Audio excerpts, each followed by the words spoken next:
এই জাদুবিদ্যা সত্য। এবং এখনকার অনেক ভণ্ড যে কবিরাজগুলো বের হয়েছে, এরা জিনকে তাবে করে নিয়ে এই জিনদের মধ্য দিয়ে মানুষের মধ্যে জাদু ছড়িয়ে দিয়েছে, এবং এর ফলশ্রুতিতে বহু পরিবার ধ্বংস হয়ে যাচ্ছে। এই জাদুবিদ্যা সত্য। আরও একটা জিনিস সত্য, নবী সাল্লাল্লাহু আলাইহি ওয়াসাল্লাম বলেছেন ইন্না আইনাল হক, চোখের নজর সত্য। নবী করিম সাল্লাল্লাহু আলাইহি ওয়াসাল্লাম বলেছেন চোখের বদনজর সত্য। এই যে আমরা বলি ফেসবুকে এত বেশি ছবি দিয়েন না ভাই, ছবি তুলেন না, বারবার যে বলি নিষেধ করি, কারণ কি জানেন? একটাই কারণ, বিকজ চোখ লাগাটা সত্য।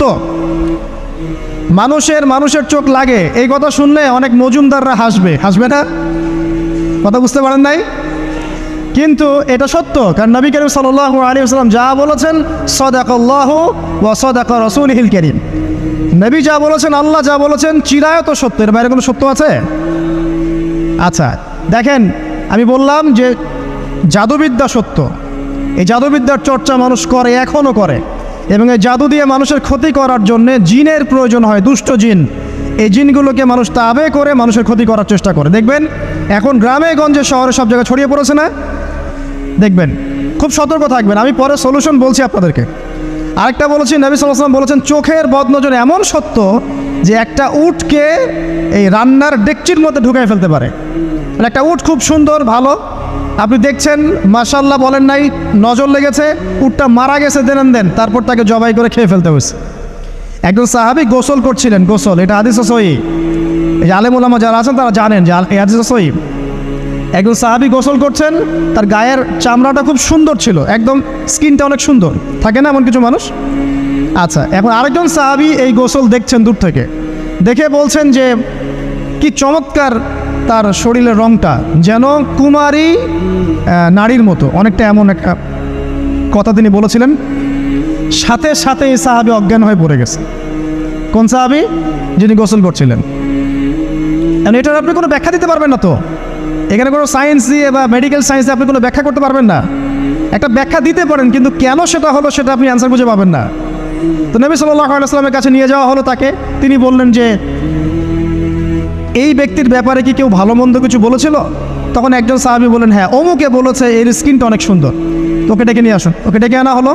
ডেকে আনার পর নবীজি তাকে অনেক শাসালেন, তোমরা তোমাদের ভাইদেরকে কি মেরে ফেলতে চাও? তখন এই সাহাবী তো অবাক, আমি আবার কখন মারতে চাইলাম ইয়া রাসূলুল্লাহ? আমি তো মারতে চাই নাই, আমি তো খালি বলেছি যে তার গায়ের রংটা অনেক সুন্দর।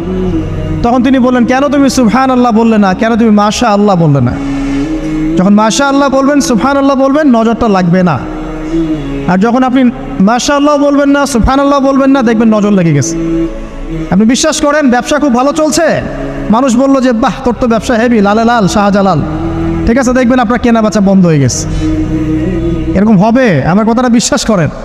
এটা কিন্তু সায়েন্স প্রমাণ করতে পারবে না, আল্লাহ এবং তার রাসূল বলেছেন, তার উপরে কোনো সত্য নেই। আছে সূরা কাহফ 29 নম্বর আয়াত পড়ে দেখেন, আল্লাহ পাক বলছেন ওয়াকুলিল হাক্কু মির রাব্বিকুম, সত্য সেটাই যা তোমার রবের পক্ষ থেকে আসে।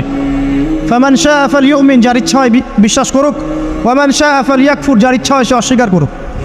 এই কারণে আমরা বলি ফেসবুকে এত বেশি ছবি দেওয়া, এই আই ওয়াশ করা, এই যে শোডাউন করা, হ্যাঁ, ইসলামের কিছু কাজ করলেন একদম মানুষকে না দেখাইতে পারলে ঘুম হচ্ছে না, এগুলো বন্ধ করেন, এগুলো বন্ধ করে দেন আল্লাহর ওয়াস্তে। অফলাইনে কাজ করেন, নিজেকে গোপন করার চেষ্টা করেন। যত বেশি মানুষের কাছে নিজেকে এক্সপোজ করবেন, কাজের বরকত কমে যাবে, কাজের বরকত কমে যাবে, চোখ লাগবে, নজর লাগবে। এবং চোখ লাগা বদ নজরে বহু আলেম আস্তে আস্তে মাঠ থেকে মাইনাস হয়ে গেছে না? যায় নাই? এখন কি আলেমদের সংখ্যা বেশি না কম? যত দিন যাবে আলেমের সংখ্যা আরও কমে যাবে। নবীজি বলেছেন আলেমদের সংখ্যা কমতে থাকবে, মানুষ জাহেলদেরকে আলেম বানিয়ে নেবে। তো প্রিয় ভাইরা, জাদুবিদ্যা সত্য, চোখের বদনজর সত্য, রাতের এই অনিষ্টগুলো সত্য, রাতের বেলা অনেক ক্ষতি আছে। এই জন্য নবীজি বলছেন বাচ্চাদেরকে বাইরে বের করো না, এবং তোমরাও রাত যখন গভীর হবে তখন এদিক ওদিক ঘোরাফেরা করো না। দেখবেন রাত যত গভীর হয় আমাদের শহরগুলো তত জীবিত হয়, তাই না? তাই না? রাত যত গভীর হচ্ছে শহর তত জীবিত হয়। চায়ের দোকানে আড্ডা বেশি, ওই সিনেমা দেখছে, টিভি দেখছে, ক্যারাম খেলছে, লুডো খেলছে, ঘুম নাই। ঘুম কখন? ফজরের আগে আগে। ফজরের নামাজ কিন্তু নাই, ফজরের ঠিক আগে আগে, আবার ওই যে জোহরের নামাজের সময় উঠতেছে। এখন আমাকে বলেন, এরকম জেনারেশনকে দিয়ে কি আসলে ইসলামের কোনো খেদমত হবে? আচ্ছা, নবীজি রাতের বেলা আর্লি ঘুমাতেন। আল্লাহ পাক আমাদের সবাইকে তাড়াতাড়ি ঘুমানোর তৌফিক দান করুন। হ্যাঁ, আপনি ইলম চর্চা করলে রাত জেগে থাকতে পারেন। আপনি যদি জ্ঞান চর্চা করেন রাত জাগতে পারেন। আপনি কোনো গবেষণা করছেন, নামাজ পড়ছেন বা কোরআন হিফজ করছেন, আপনি রাতের আর্লি উঠবেন, এটা আলাদা বিষয়। কিন্তু কমনভাবে আমাদের এই যে ফেসবুক, ইউটিউবিং ইত্যাদিতে আমরা লিপ্ত থাকি, সারা রাতটা কাটাই আড্ডাবাজি করে, এগুলো বন্ধ করতে হবে। এগুলো বন্ধ না করলে ফিজিক্যালি আমরা মানে সুস্বাস্থ্যের অধিকারী হতে পারবো না।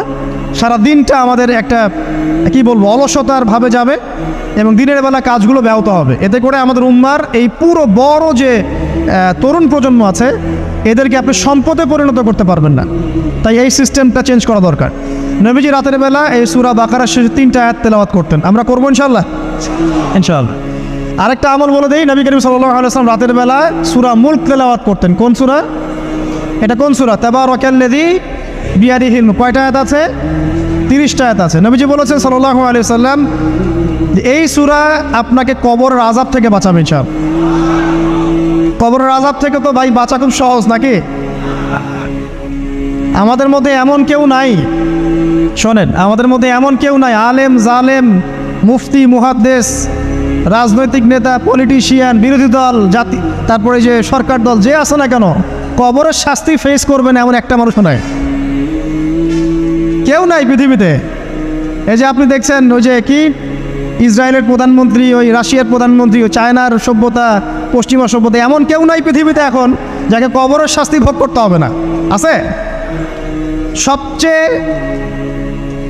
লঘু শাস্তি মানে লঘু চাপ, এটা বলতে গেলে আসলে আমি ভাষা হারায় ফেলি। তারপরে বলছি আল্লাহ পাক আমাদের সবাইকে হেফাজত করুন, আমিন। একজন সাহাবীর নাম সাদ বিন মুয়াজ। কি নাম? নবী করিম সাল্লাল্লাহু আলাইহি ওয়াসাল্লামের সাথে একদম ডান হাত হয়ে যুদ্ধ করেছেন দীর্ঘদিন। বদর তিনি বীর সেনা, উহুদের বীর সেনা, ঠিক আছে। খন্দকের যুদ্ধেও বীর বিক্রমে যুদ্ধ করেছেন। তিনি আনসার সাহাবী, একদম মদিনার নেতা সাহাবী। সব সাহাবী কিন্তু একরকম নন। কেউ ছিলেন নেতৃস্থানীয় সাহাবী, তিনি ছিলেন একজন নেতৃস্থানীয় সাহাবী, ঠিক আছে। সাদ বিন মুয়াজ নবী করিম সাল্লাল্লাহু আলাইহি ওয়াসাল্লাম এত ভালোবাসতেন তাকে, এত ভালোবাসতেন যে তাকে নিজের মনে করতেন যে সাদ বিন মুয়াজ আনসাররা আমার নিজের। চারটাখানি কথা। এই সাহাবীর খন্দকের যুদ্ধে এই যে হাতের এই দিকে সম্ভবত হাতের এই রগের মধ্যে একটা তীর এসে লাগে এখানে, এবং তীরটা তিনি বের করতে গিয়ে রক্তটা ছিঁড়ে যায়। এরপর ফিনকি দিয়ে রক্ত বের হওয়া শুরু হয়। চিকিৎসা করে করে রক্ত বন্ধ করা যায় নাই, এবং এই রক্তের প্রবাহিত রক্তেই আল্লাহর ইচ্ছায় তিনি শাহাদাত বরণ করেন, তিনি ইন্তেকাল করেন। নবী করিম সাল্লাল্লাহু আলাইহি ওয়াসাল্লাম প্রচণ্ড ব্যথিত হন, মানে মনটা তার খুব নরম হয়ে যায় সাদ বিন মুয়াজ রাদিয়াল্লাহু আনহুর জন্য। তো এই সাহাবীর যখন জানাজার নামাজ পড়ানো হচ্ছে, নবীজি বলছেন 70,000 ফেরেশতা তার নামাজে অংশ নিয়েছে। আর এই সাহাবীকে যখন কবরে শোয়ানো হয়েছে, নবী করিম সাল্লাল্লাহু আলাইহি ওয়াসাল্লাম পরে জানিয়েছেন কবরের যে মৃদু চাপ, সাদ বিন মুয়াজ রাদিয়াল্লাহু আনহুর কবরেও সেই মৃদু চাপ দেওয়া হয়েছে। আমি কি বুঝাতে পারলাম ভাই? আমাদের কোনো দাম আছে এখনকার পলিটিশিয়ানদের কোনো দাম আছে? এখনকার সমাজ নেতার কোনো দাম আছে? এখনকার সুদখোরদের কোনো দাম আছে? এই ঘুষখোর দুর্নীতিবাজদের কোনো দাম আছে? আমরা যারা কাঠমোল্লা হয়ে আছি আমাদের কোনো দাম আছে? সাদ বিন মুয়াজ রাদিয়াল্লাহু আনহু যদি কবরের শাস্তি তাকে না ছাড়ে, প্রশ্ন উত্তর পর্ব তাকে না ছাড়ে, আমরা পার পাবো? নবী করিম সাল্লাল্লাহু আলাইহি ওয়াসাল্লাম বলছেন সূরা মুলক তেলাওয়াত করো রাতের বেলা, ইনশাআল্লাহ সূরা মুলকের তেলাওয়াত কবরের আযাব থেকে তোমাকে বাঁচান। আর আমাদের তো ভাই কবরে সবাই সাথে যাবে না, গার্লফ্রেন্ড যাবে না, বাপ মা ভাই বোন সবাই যাবে না। একজন ব্যক্তি সুদ খাচ্ছে, জিজ্ঞাসা করে দেখেন কেন খায়, বলবে তার সন্তানের জন্য খায়, তার বউয়ের জন্য খায়, তার মা বাবাকে দেখতে হবে তাই খায়, তাই না? একজন ব্যক্তি ঘুষ খায়, বলবে আমার পরিবারের জন্য খাই। একজন দুর্নীতি করছে, পুকুর চুরি করছে, বলবে দুর্নীতি করছে আমার পরিবারের জন্য খাই, পরিবার ভালো থাকবে। সবার একই এক্সকিউজ যে পরিবার যেন ভালো থাকে, আমার সন্তানরা যেন ভালো থাকে, আগামী প্রজন্মের জন্য কিছু রেখে যেতে পারি, তাই না? এরকম একটা মানুষও কি আপনার সাথে কবরে যাবে? আর এই বোকা মানুষ কেন বোঝে না যে আপনার কবরে আপনাকেই যেতে হবে? তাহলে আপনি কি কারণে অন্যের কারণে নিজের পরকাল নষ্ট করছেন? অন্যের সুখের জন্য আপনি আপনার পরকাল নষ্ট করছেন। সুদ খাচ্ছেন, দিব্যি মায়ের সাথে জেনা করছেন। আপনাদের এলাকায় নাকি সুদের সমস্যা অনেক বেশি।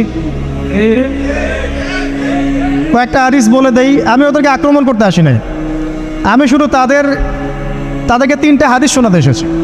1 নম্বর হাদিস শোনেন। আল্লাহ নবী মুহাম্মদ সাল্লাল্লাহু আলাইহি ওয়াসাল্লাম বলেছেন, সুদের পাপের 73টা শাখা আছে। কয়টা? কোনো হাদিসে 70টাও আছে, কোনো হাদিসে 73টা আছে। বলছেন যে সবচেয়ে নিচের শাখাটা হচ্ছে, সুদের পাপের সবচেয়ে নিচের শাখা হচ্ছে যে যেন কোনো ব্যক্তি তার মাকে রেপ করলো, তার মাকে ধর্ষণ করলো। 1 দিরহাম যে ব্যক্তি সুদ খায়, সহিহ বুখারীতে আরেকটা হাদিস এসেছে, সে যেন 36টা মেয়েকে ধর্ষণ করলো।